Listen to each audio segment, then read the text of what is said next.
Est-ce que vous m'entendez? Est-ce que vous voyez les diapos? On va entamer le cours de la pollution des eaux. Oui, on voit et on entend. Oui.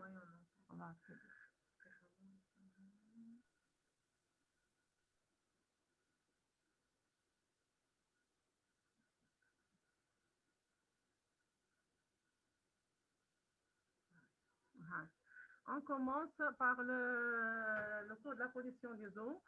Avant tout, on va faire des généralités sur le phénomène de la pollution des eaux. Bon, dans un état naturel, l'eau, quelle que soit sa composition chimique et biologique, satisfait qualitativement tous les besoins de l'homme. Dans le passé, les populations étaient le plus souvent dispersées et leur effluent liquide, peu volumineux, était sans danger pour l'homme et ses activités. Pourquoi?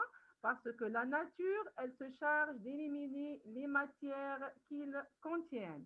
Donc, dans le passé, les populations étaient dispersées. Donc, les polluants, les substances toxiques, les effluents. Madame, on n'entend pas. Comment? Oui? Est-ce que vous m'entendez? On vous entend, madame. Partage? Oui, c'est bien, madame. Merci. Donc pourquoi? Parce que pourquoi la nature elle se charge d'éliminer les matières qu'il contient parce qu'elles étaient dispersées, donc ils dégagent de petites quantités d'effluents, c'est-à-dire les polluants se trouvent en petite quantité. C'est pour ça que la nature elle se charge d'éliminer la matière biodégradable. Mais depuis le début de l'industrialisation, les regroupements d'habitants sont devenus très fréquents. Ils dégagent de grandes quantités d'eau usée, chargée le plus souvent en matières diverses. C'est quoi une eau usée? Une eau usée, c'est une eau résiduaire d'une maison ou d'une industrie rejetée après usage dans un milieu récepteur. Si on parle de la pollution des eaux, c'est-à-dire rejetée dans un milieu aquatique.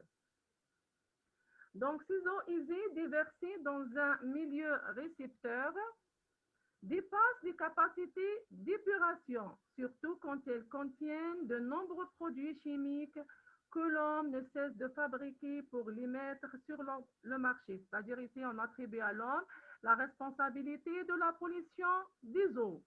Donc, avec le début de l'industrie et les regroupements d'habitants, donc les effluents sont de plus en plus très importants. Donc, la nature, donc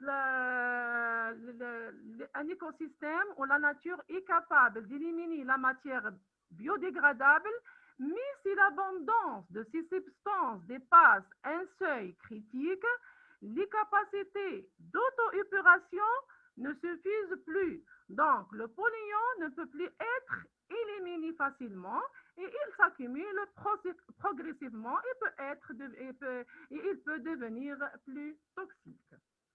Donc, ces produits chimiques peuvent atteindre les milieux aquatiques en empruntant plusieurs voies. Diversement direct dans un milieu naturel, par exemple le rejet d'une usine.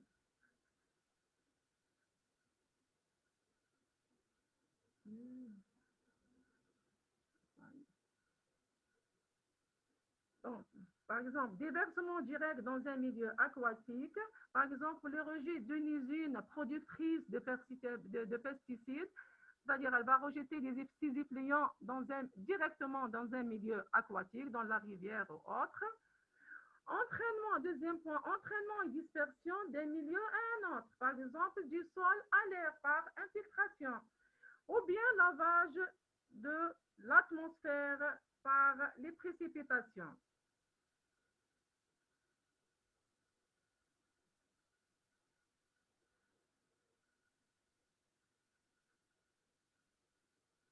Lavage de l'atmosphère par les précipitations. Donc maintenant, la définition Bloquer le diapo. Hein.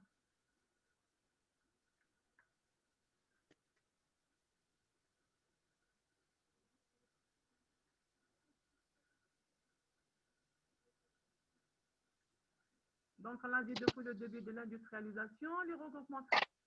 Est-ce que vous avez vu ce diapo? Normalement, je vais expliquer. Non. Vous n'avez pas. Oui. Je refais l'explication ou normalement c'est bon? Répétez-nous, s'il vous plaît, madame.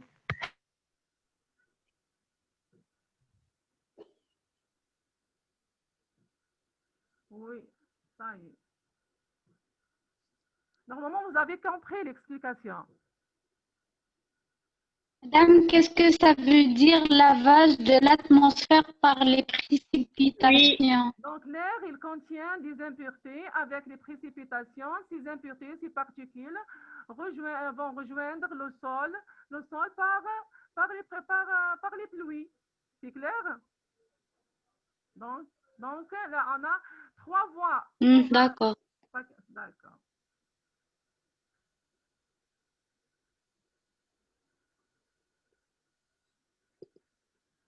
Donc, définition de la pollution des eaux.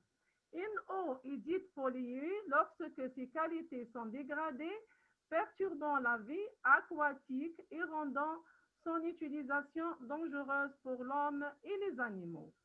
Donc, c'est une modification défavorable de milieu aquatique par les polluants que l'homme a rejetés dans ce milieu. Cette dégradation résulte de la présence de polluants en quantité suffisante pour qu'ils puissent être nocifs. Donc, il faut que ces polluants soient en grande quantité pour qu'ils puissent être nocifs. De ce fait, il apparaît évident que les déversements polluants peuvent modifier profondément les composants physico-chimiques des milieux aquatiques, récepteurs, ainsi que les biocénoses qui peuplent ces milieux. C'est-à-dire, elles vont modifier profondément tout un écosystème. C'est-à-dire le milieu et les êtres vivants. Les milieux et les êtres vivants. Donc, biocénose, c'est les êtres vivants et biotope et le milieu. Donc, biocénose plus biotope, c'est un écosystème. Donc, la pollution de l'eau est une modification chimique, physique, biologique de la qualité de l'air, plutôt de la qualité de l'eau, qui a un effet nocif sur les êtres vivants et leur milieu. Maintenant, les différentes sources de la pollution des eaux. On a les rejets d'eau usée urbaine. Elles sont composées des eaux de ruissellement et les eaux usées domestiques. Les eaux de ruissellement des surfaces imperméables proviennent généralement des précipitations atmosphériques, des pluies, lavant les surfaces imperméables, comme les cours, toitures, chaussées, des parkings, etc.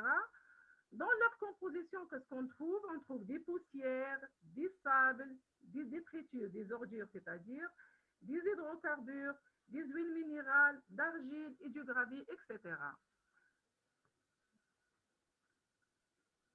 Donc, ces eaux peuvent polluer les cours d'eau.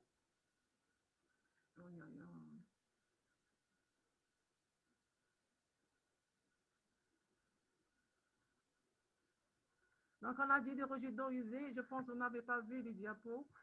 Elles sont composées des eaux de ruissellement et des eaux usées domestiques. On a les eaux de ruissellement des surfaces imperméables. Donc, on a les précipitations atmosphériques lavant les surfaces imperméables, comme les cours, toitures, chaussées, etc. Dans leur composition, on peut trouver des poussières, des sables, des détritus, c'est-à-dire des ordures, des hydrocarbures, donc, etc. Leur quantité est importante, surtout pendant le premier flot de la pluie, parce que les premières pluies sont chargées de toutes les particules, de tous les polluants. Maintenant, les eaux usées domestiques. Donc, on a pour les principes, l'eau de pluie se charge d'impuretés et en contact de l'air qui transporte les fumies industrielles, les gaz d'échappement, il va atteindre les milieux aquatiques. Maintenant, les eaux usées domestiques. On distingue deux types d'eau usée domestique.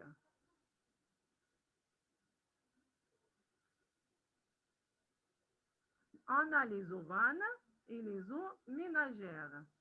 Les eaux vannes sont les eaux issues des toilettes. Elles contiennent essentiellement des matières organiques et des micro-organismes pathogènes en provenance de porteurs sains et malades, présentant des risques sanitaires importants liés à leur, bien sûr, dissémination facile dans le milieu naturel. Parce que je passe ici parce que ça, c'est clair. Il n'y a pas vraiment une explication. C'est clair. Les eaux ménagères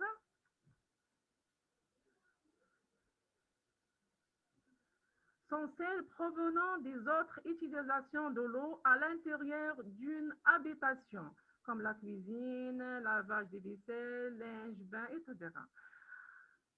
Elles contiennent des matières organiques et minérales, des graisses et des détergents. C'est les détergents qu'on utilise à l'intérieur d'une habitation.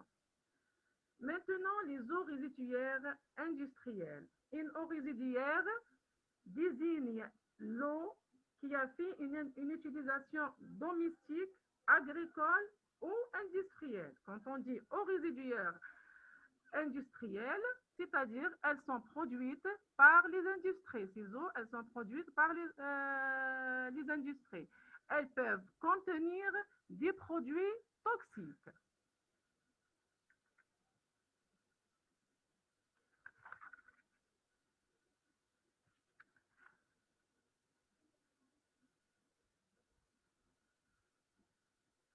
Donc, on a aussi les métaux lourds peuvent être toxiques pour les micro-organismes et organismes supérieurs des milieux récepteurs, c'est-à-dire pour l'écosystème. La composition des effluents agricoles, comme le nettoyage des établissements d'élevage, comprend des matières azotées, des détergents, des pesticides et des huiles minérales. Ce sont les sources généralement de la pollution des eaux. Les différentes sources de la pollution des eaux. Maintenant, on va à les polluants et leurs effets.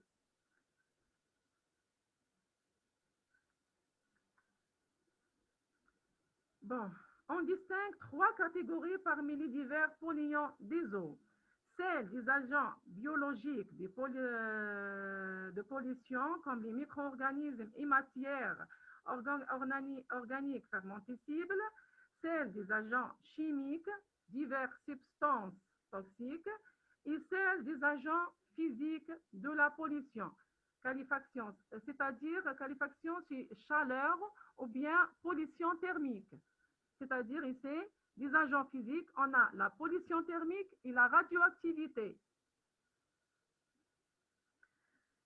Bon, je ne vais pas intervenir pour les polluants de nature biologique, je vais directement aux polluants de nature chimique, parce que normalement, ça, vous avez fait en hydrobromato, donc je vais directement aux polluants de nature chimique.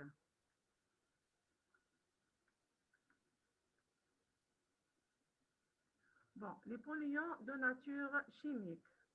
Normalement, il y a un diapo qui a été déplacé ou bien il est mal placé. Donc, pour les métaux lourds, on a le mercure, le cadmium, le plomb et l'arsenic.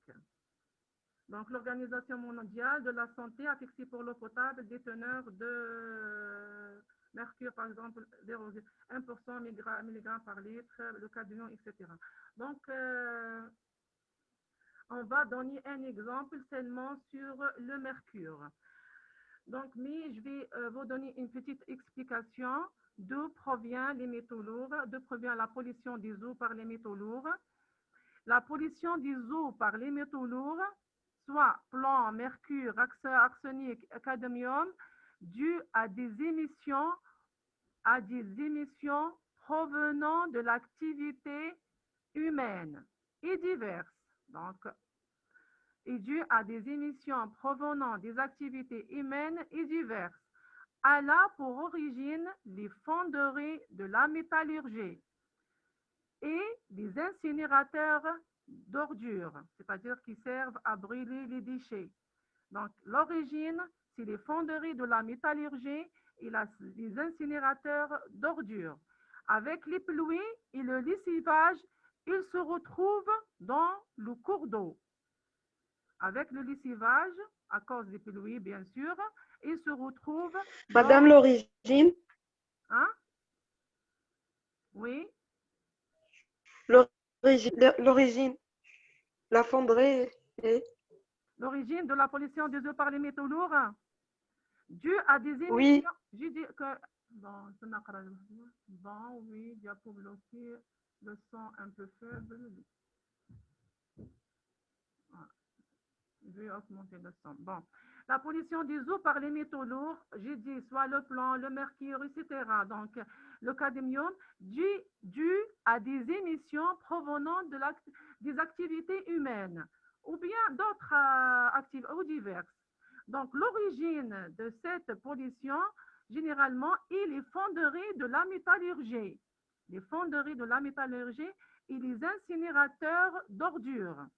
Donc, avec les pluies, avec les précipitations et le lessivage, ces polluants, ces métaux lourds se retrouvent dans le cours d'eau. On va prendre, à titre d'exemple, on va prendre seulement le mercure.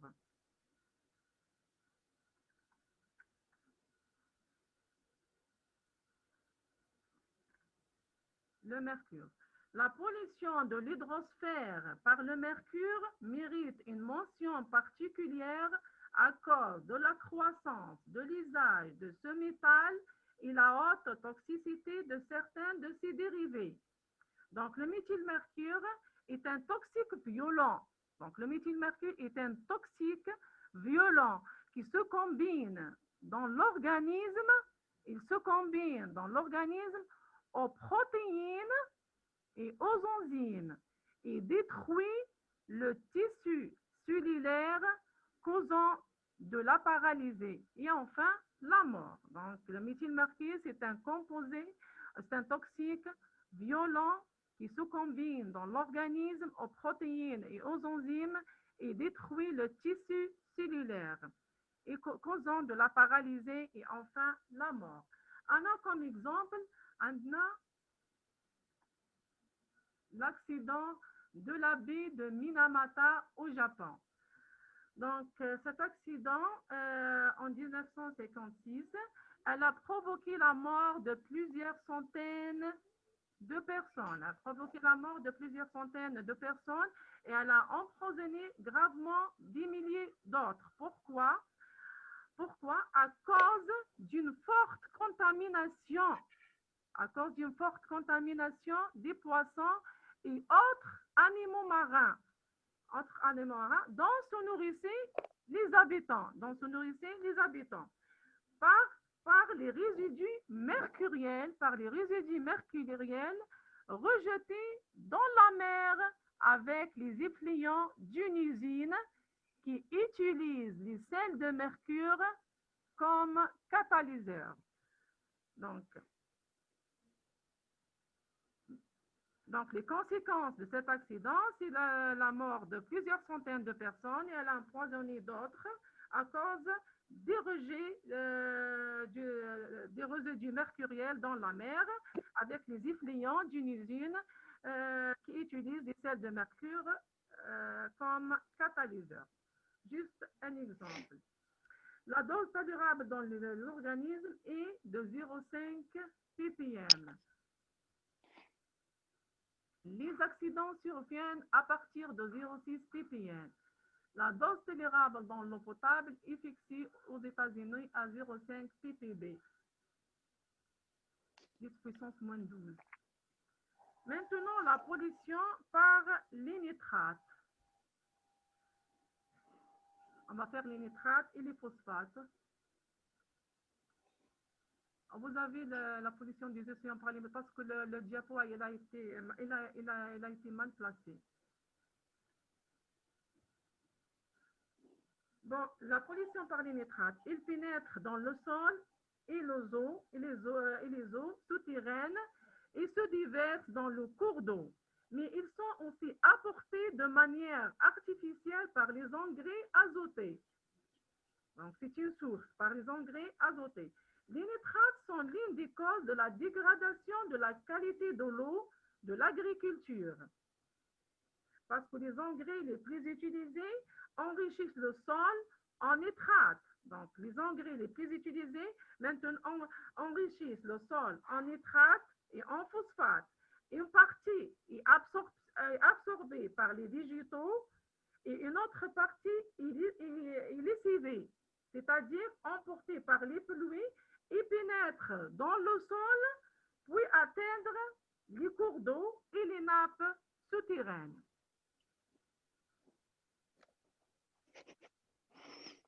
Donc, les pesticides et autres produits chimiques ils sont entraînés dans le cours d'eau aussi par les précipitations, par les pluies.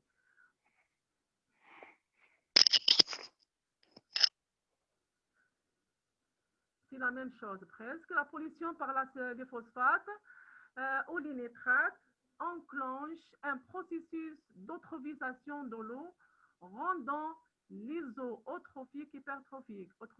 C'est-à-dire, quand il y a une eau qui contient des phosphates et des nitrates, donc on a dit qu'il y a il va y avoir un phénomène d'eutrophisation. Les nitrates rejetés dans le milieu aquatique, on a dit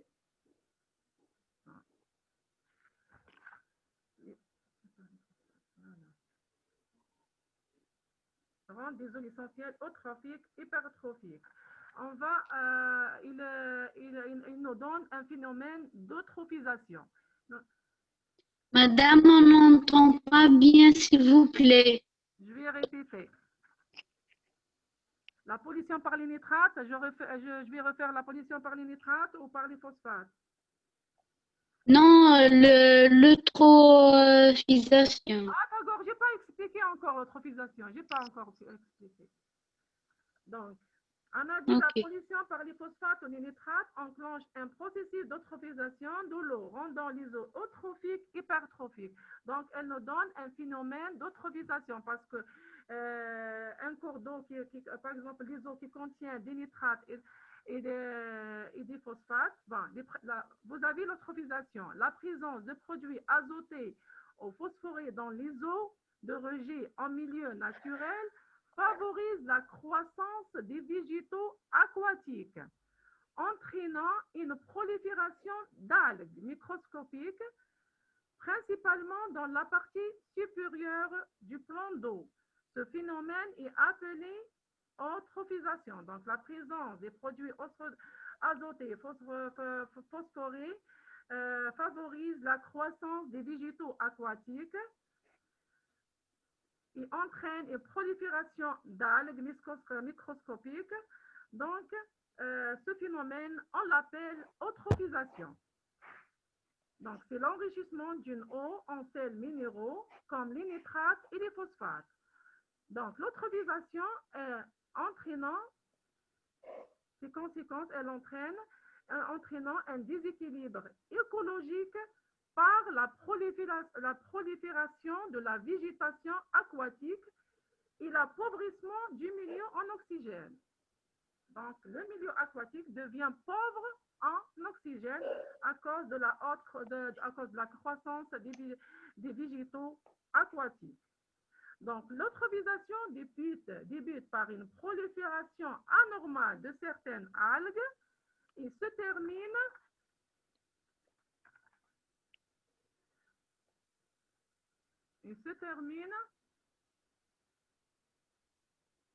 par l'asphyxie et la destruction de l'ensemble de l'écosystème. Donc, l'eutrophisation a un effet sur le biotope et la biosynose, c'est-à-dire une perturbation totale de l'écosystème. Je vais maintenant aux hydrocarbures. Bon, les hydrocarbures, c'est les marées noires. Et la marée noire est une catastrophe industrielle et écologique se traduisant par l'écoulement en zone côtière d'une nappe d'hydrocarbures. Cette nappe qui résulte du déversement volontaire ou accidentel d'une importante quantité de pétrole brut ou de produits pétroliers lourds à la mer et ensuite ramenés à la côte par l'effet des marées, et des vents ou de courants. Donc, sur le zoo de surface, les hydrocarbures créent des taches d'aspect désagréable, formant un film qui empêche, c'est-à-dire formant une bande d'huile qui empêche la réoxygénation naturelle de l'eau de mer ou de l'eau de mer. Donc, ces hydrocarbures, enfin, les rejets pétroliers ou ces hydrocarbures, ils ont un effet sur la vie faune marine, par exemple sur les planctons. Les planctons, on a dit que ce sont des êtres vivants qui vivent en suspension dans l'eau de mer ou l'eau douce. Donc, soit les phytoplanctons, soit les zooplanctons. Ainsi aussi, les oiseaux de mer parmi les premières victimes de la pollution par les hydrocarbures.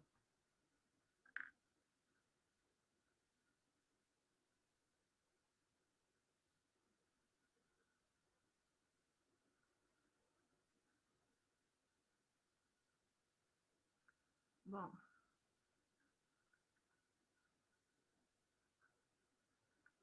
Les marées noires sont dangereuses pour l'environnement. Elles perturbent fortement la faune et la flore marine, comme j'ai déjà expliqué. Dégradation du biotope, c'est-à-dire du milieu, et de l'écosystème en général. Puis l'asphyxie et la destruction des fonds marins et de l'habitat de nombreux animaux. La faune et la flore des zones côtières, même la faune et la flore des zones côtières terrestres, sont également touchées par ces hydrocarbures.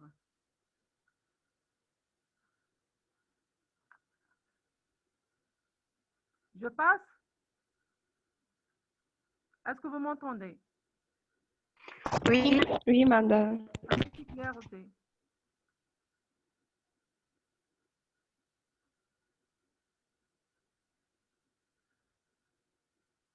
Le son un peu faible.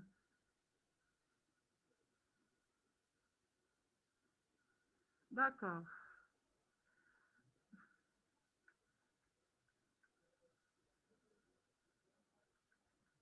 Les polluants organiques de synthèse, on a les détergents et les pesticides. On va directement pour les polluants de nature chimique. Donc, on a fait des polluants de nature chimique, les métaux lourds, les nitrates et les phosphates. On va directement aux polluants de nature physique.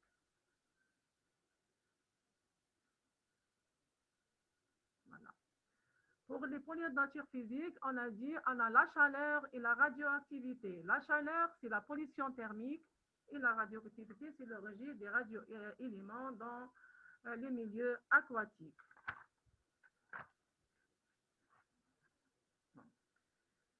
La chaleur. La chaleur par l'élévation. Bon, les deux principaux agents physiques de la pollution sont la chaleur et la radioactivité. La chaleur par l'élévation de la température en surface provoque des effets sur la vie aquatique, tels que le développement de micro-organismes comme les algues. Donc, la chaleur entraîne une diminution du taux d'oxygène dissous. Il en résulte une diminution du pouvoir auto-épurateur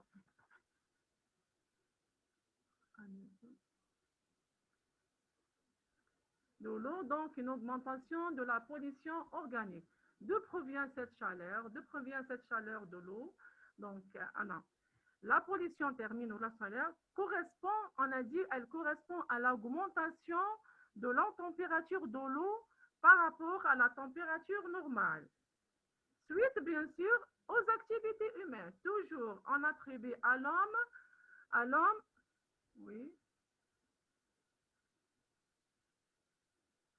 Toujours le son est faible. Toujours en attribue à l'homme la responsabilité de la pollution des eaux. Donc, de l'homme qui affecte bien sûr. Donc, la pollution thermique provoque un réchauffement de l'eau. Comment? Les principales causes de cette pollution thermique sont les rejets d'eau de refroidissement des centrales électriques, ainsi des centrales nucléaires notamment. Donc, elle va modifier profondément l'écosystème. Modifier, donc, cette élévation de la température donc, est une modification de la température du milieu. Donc, la température de l'eau, elle devient plus élevée. On a dit que ce type de pollution est causé par les mécanismes de refroidissement des industries et centrales énergétiques, qui se traduit par des rejets d'eau chaude dans le milieu aquatique. C'est le rejet, donc la chaleur. La pollution thermique, c'est le rejet d'eau chaude dans ce milieu aquatique. Donc, qu'est-ce que l'entraîne cette pollution thermique? Entraîne une diminution du taux d'oxygène dissous et il en résulte une diminution du pouvoir auto-épurateur de l'eau, donc une augmentation de la pollution organique. Donc, il y a une augmentation de la pollution organique à cause de cette chaleur, du rejet de l'eau chaude dans ce milieu aquatique. Maintenant, la radioactivité.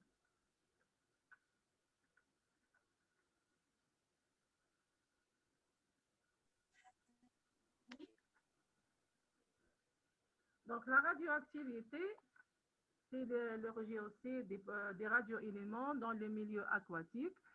C'est potentiellement le plus dangereux des polluants physiques. La radioactivité a une forte potentialité mutagène et cancérigène. Même ces éléments radioactifs peuvent persister pendant des années pendant le cours d'eau.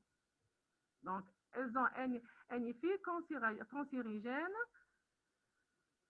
Et un autre inconvénient de ces éléments radioactifs, que les effluents des centrales électronucléaires réchauffent l'eau de rivière, qu'il va y avoir une pollution thermique, provoquant une pollution thermique. Donc, il en résulte une diminution du pouvoir auto-épurateur de l'eau, donc une augmentation de la pollution organique. Est-ce que c'est clair?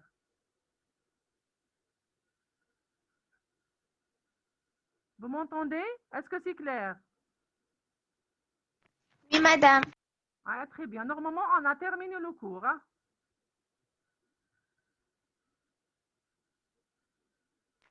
Oui, madame, merci beaucoup. Allez, au revoir.